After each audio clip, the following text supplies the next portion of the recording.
আসসালামু আলাইকুম। তন্নি টেট থেকে আমি তন্নি সবাইকে ওয়েলকাম জানাচ্ছি। বাইরে অনেক বৃষ্টি হচ্ছে। বৃষ্টির দিনে পাকোড়া খেতে কার না ভালো লাগে। চলুন বাঁধাকপি দিয়ে পাকোড়া বানিয়ে ফেলি। প্রথমেই একটা বলে আমি 4-5টা পেঁয়াজ কুচি নিয়ে নিয়েছি।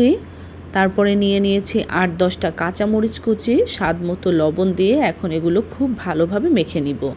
মেখে নেওয়া হয়ে গেলে এর মধ্যে কুচি করে নেওয়া বাঁধাকপি দিয়ে দিব। বাঁধাকপিগুলো পেঁয়াজ মরিচের সাথে মেখে নিয়ে এর মধ্যে দিয়ে দিব চালের গুঁড়ো। এখানে অনেকেই বেসন বা ময়দা ব্যবহার করে থাকে, তবে আমি সব সময় এই পাকোড়াটা শুধু চালের গুঁড়ো দিয়েই করে থাকি। চালের গুঁড়োটার পরিমাণ কিন্তু আপনারা দেখে নিশ্চয়ই বুঝতে পারছেন। আমি বাঁধাকপির সাথে একটু মাখা মাখা করেই নিয়ে নিয়েছি। এখন এর মধ্যে দিয়ে দিব 2টো ডিম।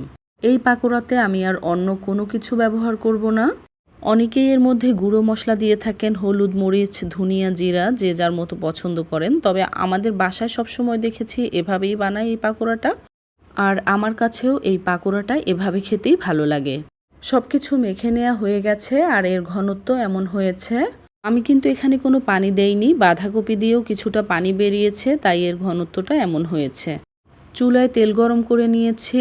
এখন এর মধ্যে ডালের চামচ দিয়ে একটা একটা পাকোড়া আমি দিয়ে দিব।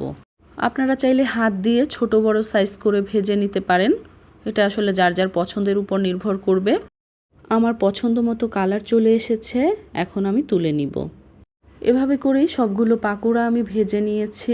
তারপরে সার্ভিং বলে সার্ভ করে নিয়েছি। এটা বানাতে খুবই কম সময় লাগে, তবে খেতে কিন্তু অনেক মজা। আপনারাও ট্রাই করে দেখতে পারেন।